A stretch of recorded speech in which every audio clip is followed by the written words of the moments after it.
Hello, everybody. Happy Tuesday. Hi. Happy Tuesday. Happy Tuesday to you. It is rainy and gloomy here in Ohio, which is the perfect time to talk about painting. Yes, today is a good day to paint. Every day is a good day. My Bob Ross quote for the day. It's awesome. Welcome, everybody. Today we are going to talk to you about sanding. There are 3 ways to sand, and they are really interesting lessons. I think you're going to really enjoy them. Yeah.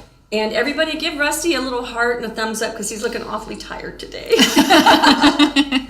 He said that his brain was running. Was running. Yeah. So, yeah, we all run around here getting ready and doing all the things. So sometimes it's just nice to just chill out with all y'all. Yeah, absolutely. So, all right, what kind of stuff do you have? We do have a couple things. So, hello, we're on Facebook, we're on YouTube. We do this every Tuesday at 12 p.m. Eastern. We answer your stencil and art and painting and craft and all those kinds of fun questions. DIY awesomeness. Yes, and I'm Patty and this is Kari. Hi, welcome.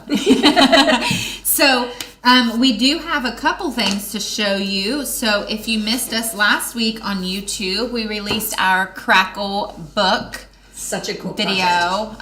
It was just a nice, quick video showing how to upcycle a $1.25 book and just with the stuff you have laying around your house. At the $1.25 tree. At the $1.25 tree. And this week, we are starting a new series, and this is what the final project is going to be. This week, we are starting with part 1, and Patty is going to show you how to use a sponge to do an antiquing and distressing. Yeah, a sponge background will make things look very, just kind of a natural, organic looking distress, and it's a fun technique, and it's super user-friendly. Kids can do this. Yes. Yeah.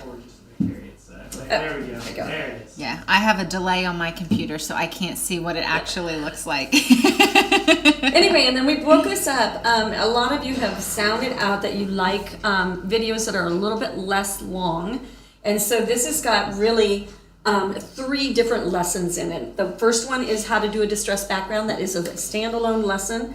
The next one is layering your, is that the next one? That's number 2 is layering the stencils. So we put the stars through the stencil of the states over each other. And that's just a fun technique. When you get that, it blows up your toolbox and makes everything work way harder for you. And then the final one is... Nope, 2 more. Oh, 4. Yep, we have drop shadowing. Okay. And then we have tea towel. So this is going to be a 4-part project. Yeah, and then they're all just really, how long do we know how long? The first one's 10 minutes, I think. Okay. So yeah, just really quick little bites so that you can watch them, binge them all if you want to, or just one by one them. So we'll be releasing them over the next couple weeks. Yep. Yay. All right. I think I'm ready to learn about sanding. Let's find out about sanding. Guys, I've got some interesting samples here. There are 3 ways that you can sand. You can do dry sanding, you can do wet sanding, and then you can do a layered distressing sanding. So I'm going to show you all 3 of those. And then I'm going to show you some interesting looking boards down here, but I'll show you a couple of examples. So a dry sanding example would be this Mrs. Rowinson's Gingerbread Baking Company. Okay, so this, if you can, I get rusty here. If you see here, the dry sanding will just reveal a little bit of your background, and that just layers and blends the layers together. So I've got my distressing over here, or my antiquing, and then I distress through both of those layers, and that makes it really just subtle. And it depends on what grit sandpaper. We usually use 60 for this, but you could use a softer sandpaper. So that's dry sanding. And then wet sanding. Kari did this amazing bee project, and it's using our frames, and she did foil on the outside. But if you can see right here, this is an example of wet sanding on a project. So I'm going to show you how to do all of these, but I just wanted you to see the examples. Excuse me. So, but the wet sanding adds a lot more texture and a lot more grunge to your project. Okay, so that's wet. And then my favorite of all times is the distressed with the medium to help chip the paint off. Okay, and I'm going to show you a couple of ways to get that. This is You Are My Sunshine, and you can see, let's see if I can get you right examples. Right over here, These are big chipped areas of paint. And I used a wax to get that to happen. And then after I got done chipping it off, I went back over and layered some paint so it wasn't so stark. And then this is an example that I'm gonna show you today. Rusty, if you can get right in this area right here. So this is an example of wet sanding. And I also used a wax here.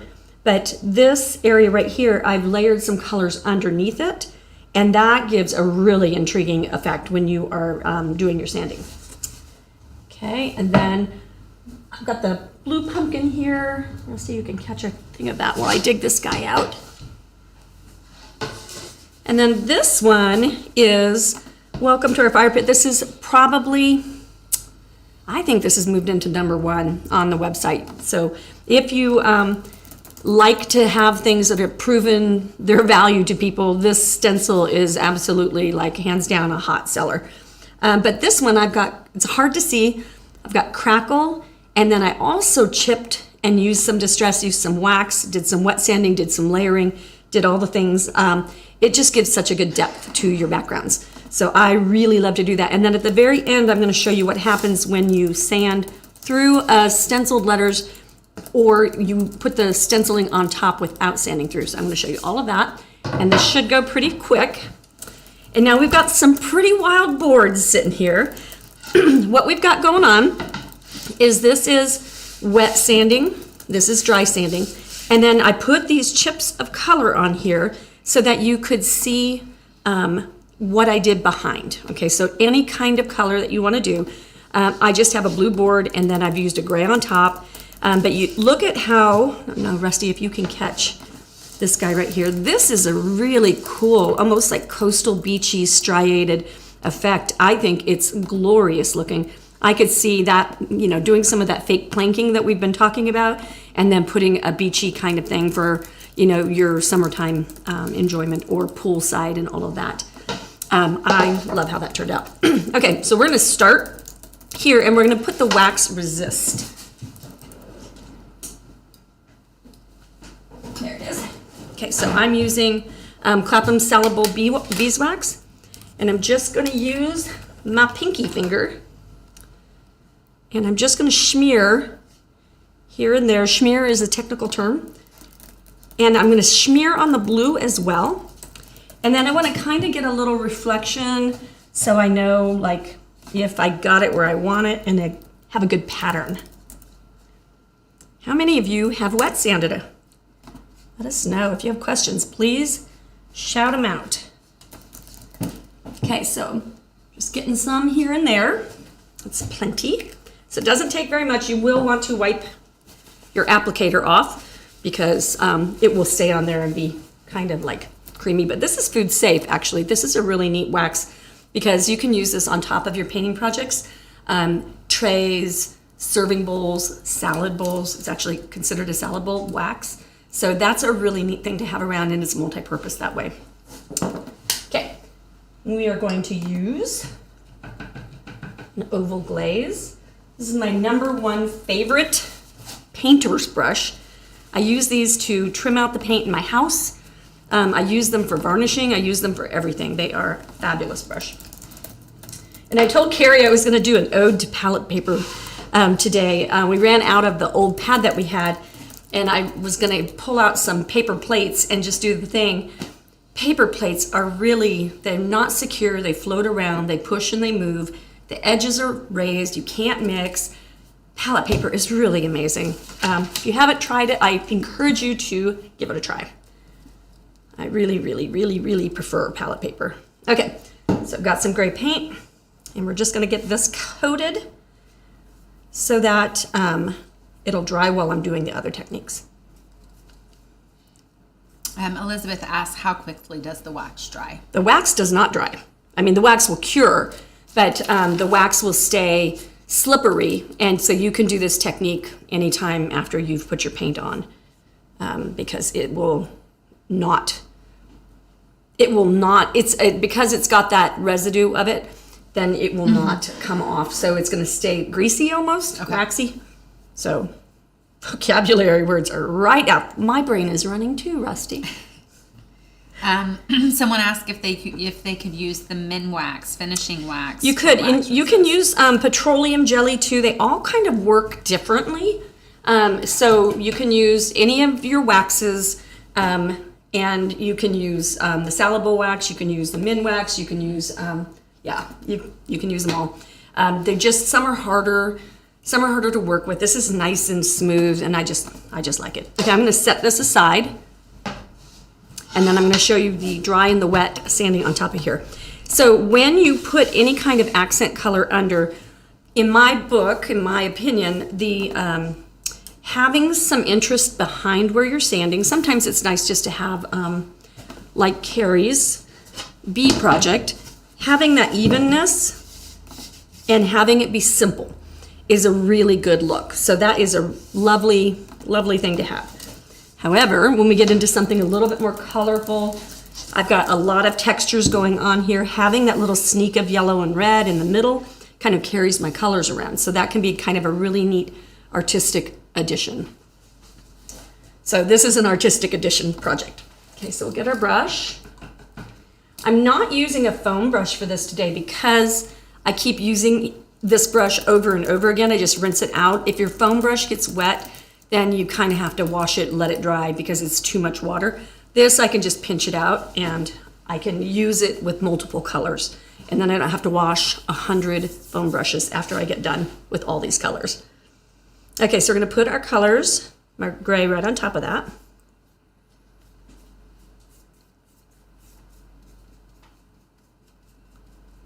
And I'm gonna go ahead and let this one be the dry side. Get a little bit more paint. It doesn't matter what kind of paint you use. I'm using acrylic paint. These are honey bottles, and we can put an affiliate link down below.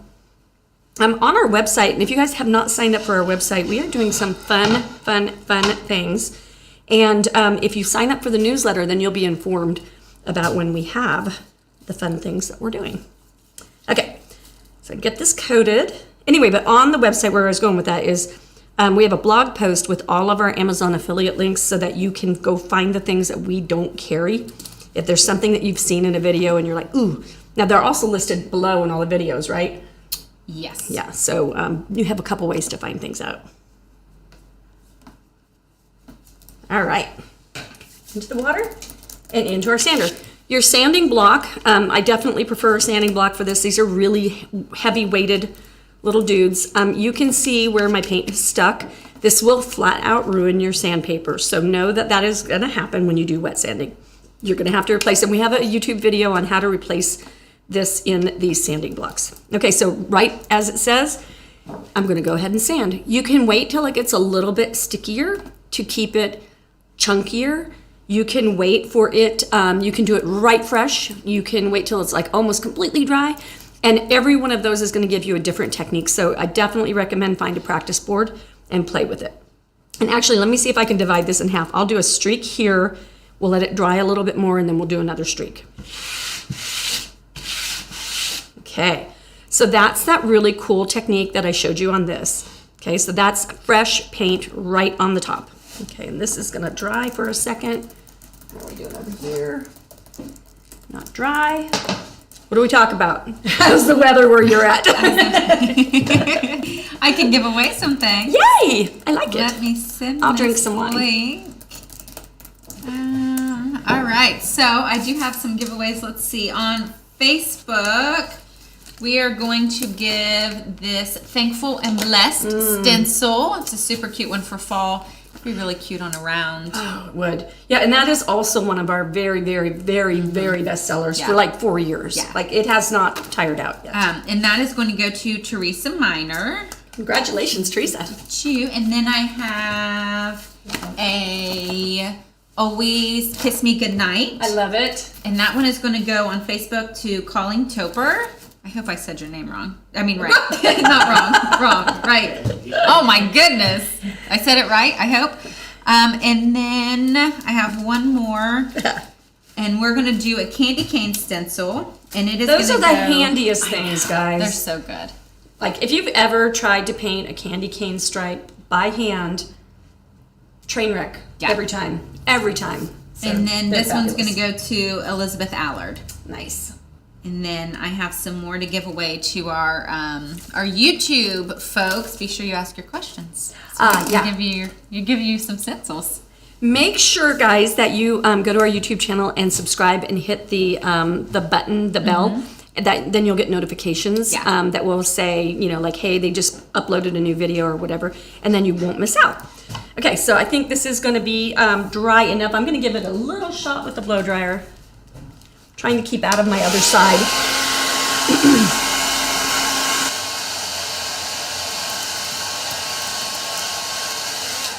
And I think while we're waiting for this one to dry, I'll talk about that toning. Oh, yes. Yeah. So I'm going to go ahead and give this a sand, and then my sanding block is dry. I don't have a bunch of residue. And I'll turn that away, right-handed. Okay, so you can see you're getting some chipping and some pulling depending on where things are still wet and what pressure you're putting on. But what a difference the two sides make. This is going to be just a sheer kind of reveal of some color. But I love that I can see a little bit of yellow back there and a little bit of the teal. This would be just a great boho kind of color scheme right there. And you would never think this looking at like what I did underneath. That's just kind of strange. Now let's go ahead. This is tacky. Let's see if it's different.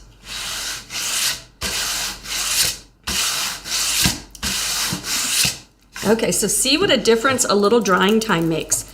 So that's kind of a hybrid between that to that. So that's a beautiful texture.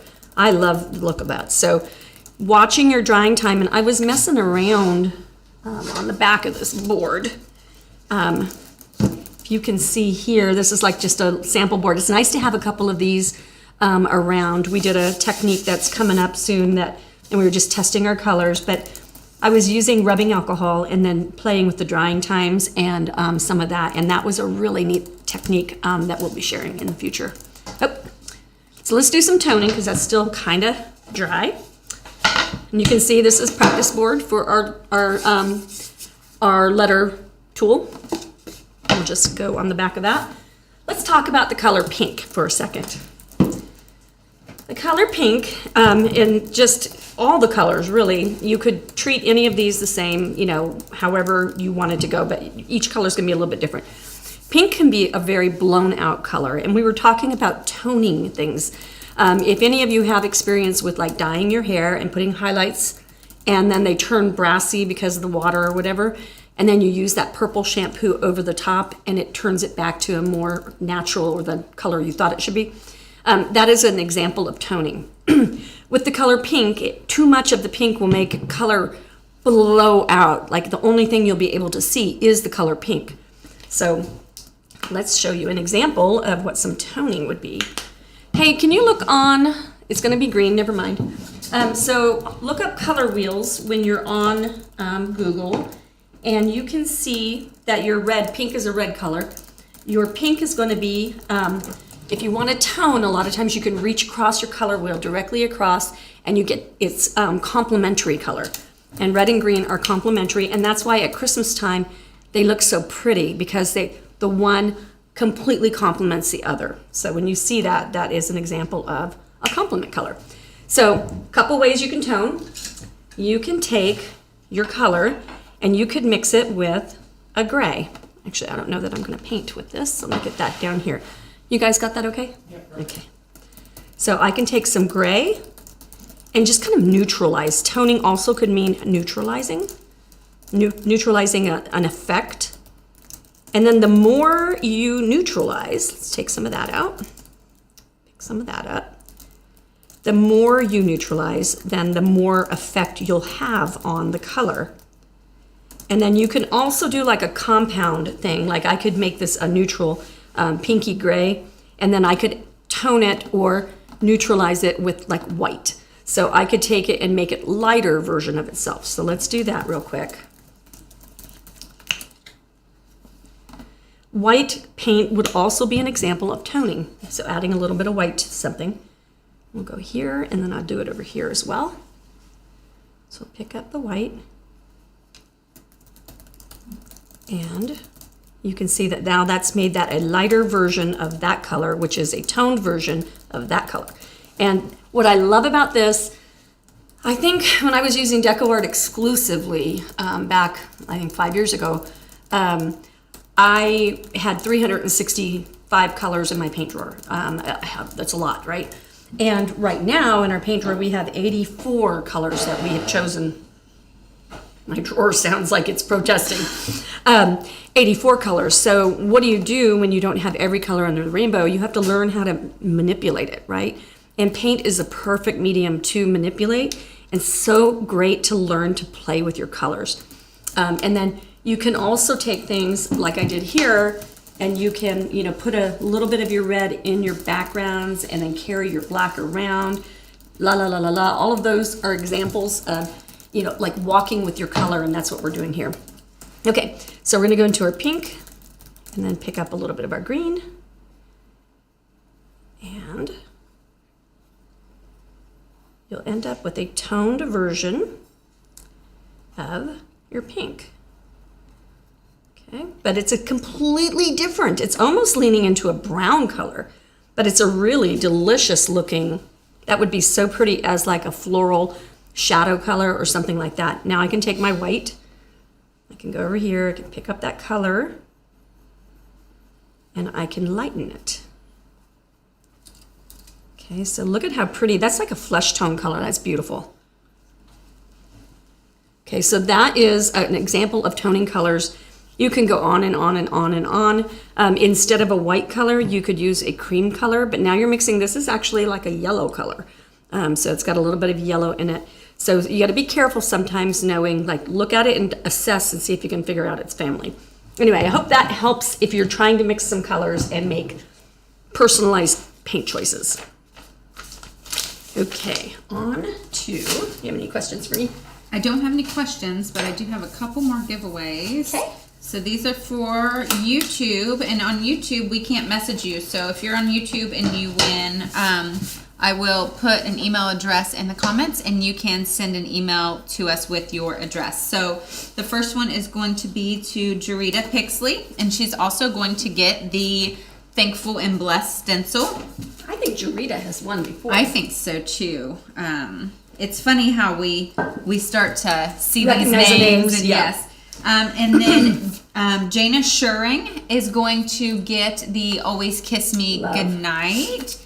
And then I have another one, a random one. Melissa Applegate is going to get a honeycomb, stencil. So yeah, those honeycomb stencils are wonderful. Yes, you can use them for really big so many trend things. at market was bees. Bees are bees knees, man. Okay, so let's blow dry on cool just for a minute, just to speed this guy up.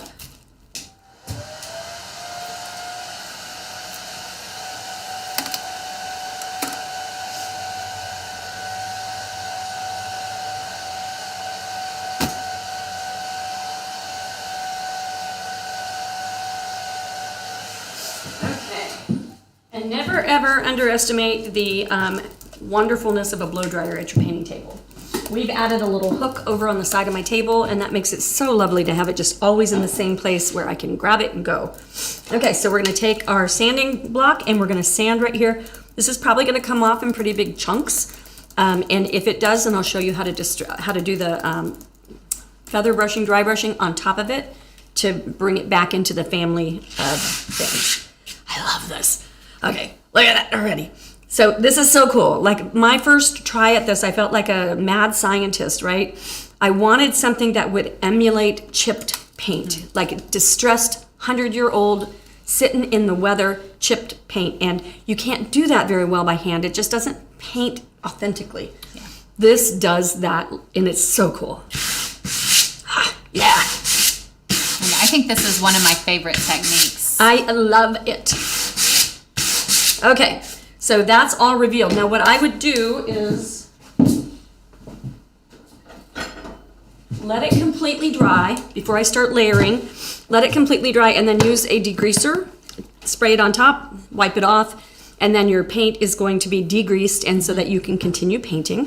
Oh, and I was going to show how to Well, do and the lettering on top. if you want your words that you stencil to also have the wax, then you can wait and degrease when you're done. Yeah. You can you can stencil on top of that. Yeah.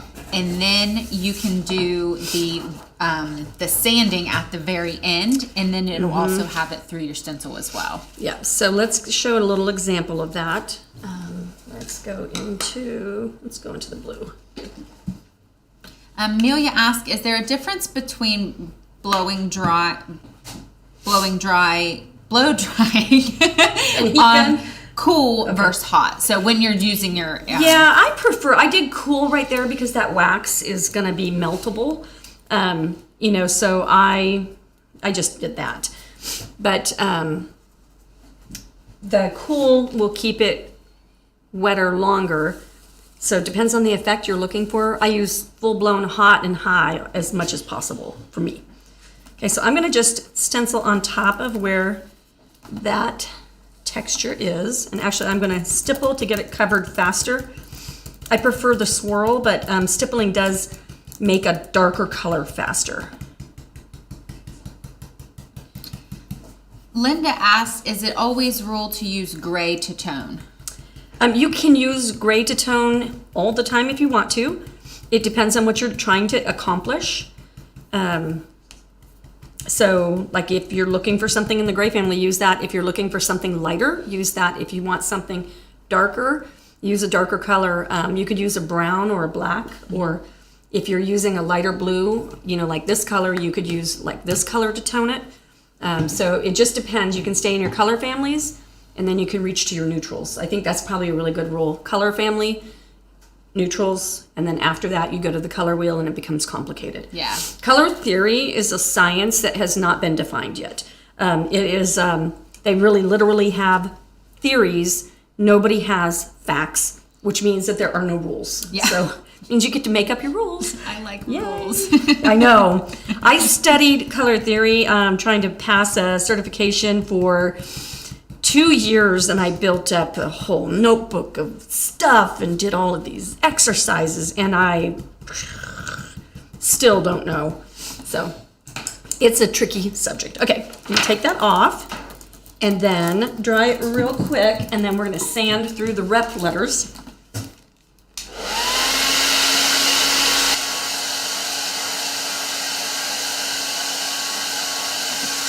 Okay, so through your stenciled letters, if you were stenciling something, or even if you were base coating and doing a more artistic kind of painting, you can do the same effects. When your paint is wet, you can sand through it. So with my stenciled letters, I could sand through while they were wet, could do the dry sanding, and I can also do the resist. So all of those things are applicable, and you can use these techniques for any of your painting projects. Okay, so now I'm going to sand. And you can see where I had, ooh, that looks really cool. The blue that was underneath that. So where I had just dry blue, it's just streaky. Where I had that little bit of yellow, it's coming up green because I've got some blue on top, and the blue and the yellow are making green. And then where I had my turquoise or my teal, then that's showing that. Now, if you lose the detail, when you sand through your lettering, if you lose that detail, what you can do is clean it up with the Zep or with a degreaser, and then put your stencil back on top, because you can line those right back up. I love that our stencils are completely reusable, washable, all the things. Like you can just use these over and over again. And unlike vinyl, once you peel it off, you've destroyed the vinyl, and you'd have to cut it again, and then you'd have to figure out how to lay that on. It would be like, I wouldn't want to do that.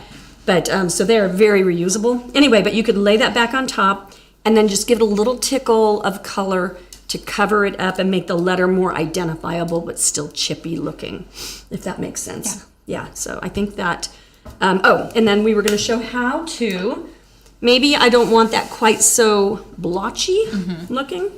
I think when it gets blotchy, so a couple of things that we could do, and then we're going to be all done. A couple of things that we could do is we can go in and dig, ooh, I found another blotch. Dig in just a little bit more and extend the blotches together. So I'm using the corner and I'm pushing down on it to get like a chunkier dig. So now that connects and that unifies a little better. It's not like somebody has like chicken pox of paint, you know, so that looks so much nicer right there. These individual guys, if I didn't want too much sanding on them, and I'll go this direction and then I'll show you how to take care of this guy.